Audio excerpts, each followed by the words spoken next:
Hey, nerdlings. Hello, nerdlings. It's a little bright out here. Sorry, I can't really open my eyes. Do you nerd for conventions of all kinds, big or small? Yeah, we do. Because we are at the, what was that? The Jester Learning Jester and Learning Performance Center. at Southwest Baptist University in Bolivar, Missouri, And we are checking out a comic book and gaming convention. called the Southwest Comic and Game Expo. So it's windy and bright out here, so let's go check it out. Yeah.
So the object of the game is actually to move your worker up to the top level.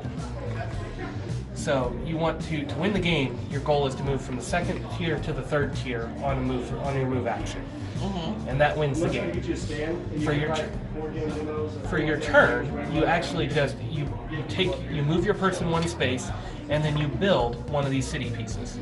You can build on top of another city piece. And they go up 3 layers, and then you've got the domes to cap them off. Now, nobody can stand on a dome. I think you have to put the domes on the top. Now, when you can move up 1 level at a time.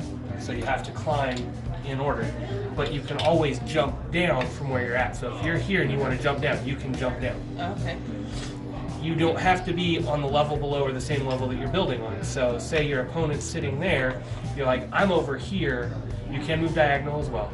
You move there and you go, well, they're going to win on their next turn if I don't stop them, so I'm just going to go ahead and close that one off, so it's done. And so that prevents it. And that's the whole game to this, is just moving around, building up, and trying to move your player up to the 3rd level.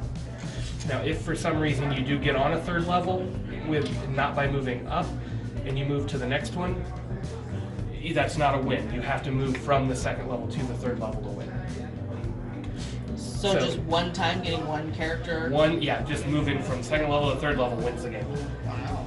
So on your turn, you do a move, and then you do a build. And that's it. So how do you move? Like, is it cards, dice? Nope, it's you pick your person and you move. Oh, okay. This is a truly abstract game. Everything that's going on at this time. There's no cards, there's no luck. It's all, what do I choose to do for the base game. So is there more to the game then after that? There is, and I have not played with them, but there are god cards that come with the base game, and they give you special powers, like you can move up 2 spaces at a time. I'm not sure what that one is. You would be able to switch places with another player. Some of them say you get to build twice in a turn or something. I haven't looked at all these are still sealed, because I like the base game myself, but there are just, these change up and you don't always know what the other person's power is, but they start using their power and it changes the game completely. It's neat.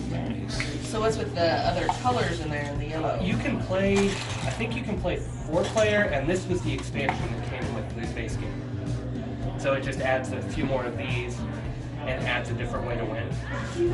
And how much is this game? The base game is $30. 30? That's not bad. That looks like a lot of fun.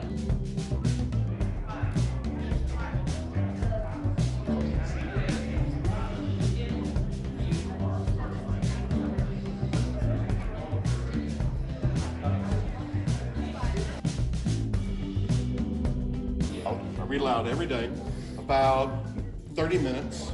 Most teachers don't get in 30 minutes, 10, 15, sometimes 20. I give 30, sometimes I give more. And when I do, when we finish, I have a smart board, so I can draw on it and we can capture that, right? We can save it. If you don't know what a smart board is, it'll save whatever you've written on there. And every day, well, not every day, after every chapter that we read, I'll have a kid come up and draw a comic book panel, right? Just one. Stick figures, simple, quick, doesn't take very long. And they'll choose an image or a scene from the book or from that chapter that we read, and we put it up there. They draw it. And I save it. And the next day, when we come in, I pull that up so that kids see that and they remember, oh, that's what happened yesterday, right? And then we move on. I do my reading, and then at the end, we put an image up. And that seems to really help my students understand rich books. We talk about, in 5th grade, so that's 10 and 11, I talk about symbolism. We talk about figurative language. We talk about theme.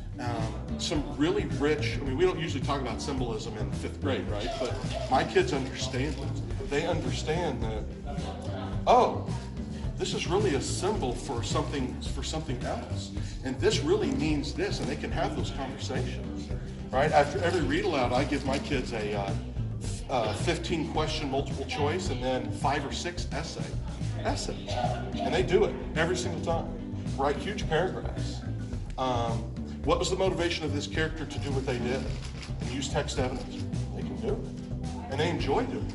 And I don't have like a class of gifted students or anything like that. They're just regular students. But when we make that literature very rich, kids will eat it up. So it's pretty neat. It's pretty neat. All right, we're gonna start off giving away a Star Wars and Force Link starter set with the General Hux figure. We're gonna redraw. All right, I've got ticket number 970205. 970205.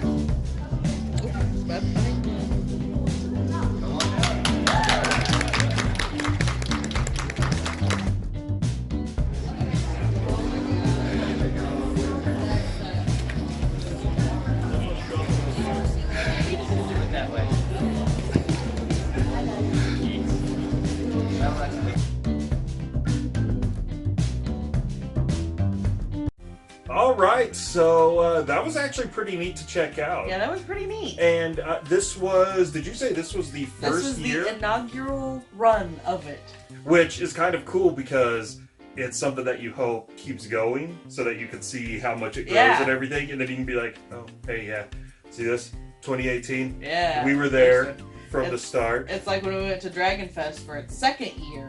Right. You know, we got... Yeah, we missed out on the first. We missed the first year, but we made it to the 2nd year, so we get to watch that one grow. So hopefully we get to watch this one grow. So, as you can see, it all took place inside the campus's library, which was actually kind of nice because, you know, it was going to happen weather permitting. Yeah. And they had plenty of space in there to set things up. There weren't a whole lot of vendors, but it's also the first year. Yeah, it's the first year. I think a lot of people, and so it was, you know, they were kind of maybe nervous to check it out. The other thing is, no offense to Bolivar, but it was in Bolivar. It's kind of a weird town, a very tiny town that not a lot of people would think of to have an expo. Right. So, you know, like I can understand if it were Springfield or Branson or even Joplin, that it maybe more people might have showed up for the first year. I think the fact that it was in Bolivar made people a little...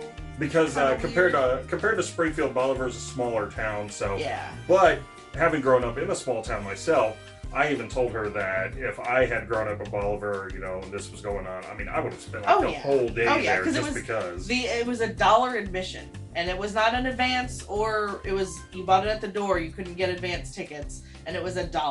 So, I mean, like, you pay $1, and they gave you a wristband, and you got in all day long. You come and go as you please. So, I mean, for $1, it's perfect.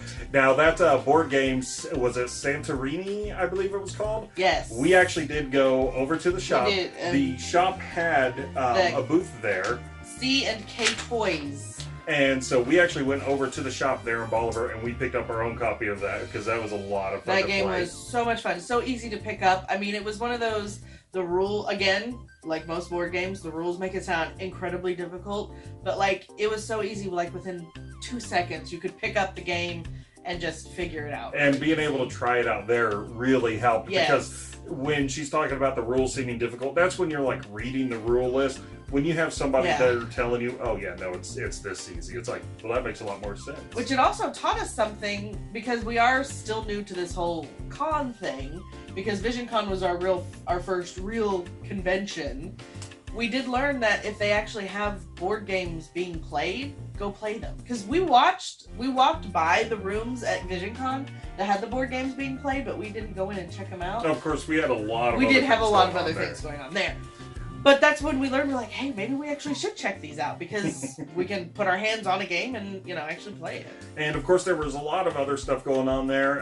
One of the tables that they had set up, the school actually has a fencing, I guess, department. It was a club. Yeah, fencing club. And so they have their actual fencing gear out there, both the, the clothing that they wear, foils, the protective clothing, the helmets. But then, yes, they also had the foils, and various foils, too. And I didn't realize that there were different foils. So that was very informative. I actually really appreciated her explaining the girl running the things. table, she told us all about the different foils and everything. And what was really cool was the club is not just for the people at the school. No. It's for anyone, basically. Yeah. And, of course, they had, as you saw in the video, a couple of the kids fighting. They had some nice duct taped and foamed up weapons and everything. She was cute. I mean, we were wearing our Do You Nerd shirts, but I guess we looked like a bunch of parents who don't know anything with our young in there. But she was like, we also, not only do we fence, we LARP. So if you don't know what LARPing is, and then she goes into the explanation, and I was like, oh honey, we know what LARPing is. We know what LARPing is, but it was nice that she took the time and we just sat there and smiled and let her talk. Because she did a great job explaining. Yeah, she was, yeah. Now this was, speaking of our little one, this is actually hers. Yeah. She could not leave without some kind of weapon, so that was kind of funny. I actually did kind of have my eye on one of the giant axes, but I was like, I didn't know what I would, if it would fit in the car on the way home, because I think it was taller than you, or just about as tall as you. But they didn't know the price of those when we were asking for them, and by the time we found out what the price was, the axe I wanted was sold. So. And the last really cool thing is there's an author named J. Christopher Wilson, and we have actually seen this book for about 2 years now. Yeah, we first met him at LibraryCon 2 years ago.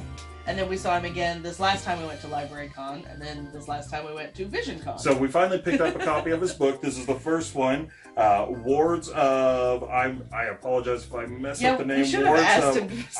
IASOS. I'm so sorry we're butchering the book. It is, basically it's a fantasy tale, and it talks about how it's about, outcasts. Kind of the leftovers, the people that don't fit in, but it is in a time of, dwarves and elves and everything. It's a 3-book series. And something that was really cool was we actually asked him if he was going to do an audiobook version, because as much as we like to read, just regular print, we both really like audiobooks, especially when we're at work. It helps out a lot. And it was really cool because he said that they have a Scottish guy coming in to read his book. So it was perfect for the character. It matches the character very, very well. So I'm excited to hear that, and I'm excited to dive into this. He said the second book, he's hoping, fingers crossed, this fall. Yeah, he said basically it's at the editors right now, and it's going through all that business. So he's hoping it'll hit the prints and everything June or July or August. So that's what he's hoping for, and then he's hoping that they will continue with the audio guy, because he loved the sample that they sent him. And then he's in the middle of writing the 3rd book, and like he said, it's a 3-book series. So now, of course, I'm going to put a link in the description below, so if you guys like the fantasy books, you should check it out and let us know what you think, because this is a local author. Yeah. He's also a teacher at a local school, which is very cool. And he was the one in the video who had kind of a little Q&A session, and he was talking about the importance of introducing comic books to school children, because it helps them read. When you have something that's more engaging, like a comic book can be, it helps kids that either have issues with reading or just don't have that interest in reading. Because, I mean, let's face it, when it comes to comics, there's something for everybody. He definitely would have been a teacher that I would have liked in school and would have got me into reading. The other neat thing that I liked about his booth that we've noticed grow at the different times we've seen him is his wife makes stuff that goes along with the books. Like, I think she said book 2, there's a lot of fairies in that book, so she started making fairy houses and she sells them to go along with it. A friend of the author's, made a bunch of little crochet characters out of the book from the book. They were really They were neat looking. awesome. And then they made little keychain. I mean, like, they have a bunch of like crafty friends that make them things for you to purchase that go with the characters in the book, which I love my toys, and so to me that's just awesome to have something from the book I'm reading, physical to have. So I thought that was really neat. So all in all, it was very cool to be able to check out the inaugural year of this. It was called a comic and gaming convention.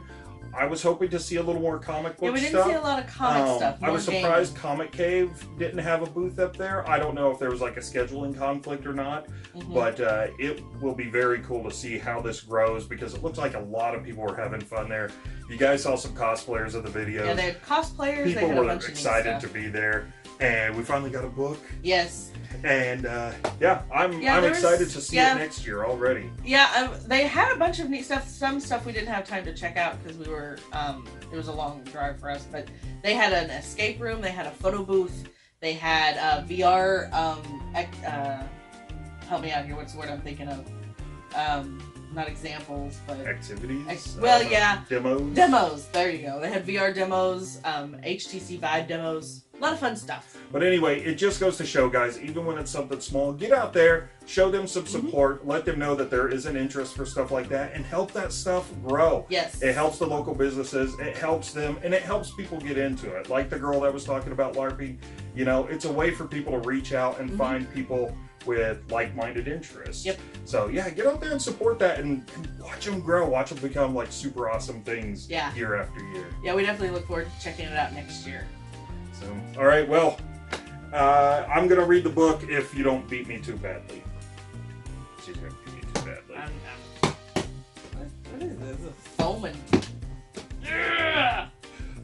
Alright, nerdlings, don't forget to like our video, subscribe to our channel, check us out on Instagram and Facebook, and remember to nerd out about conventions and stuff. I'm gonna go beat somebody.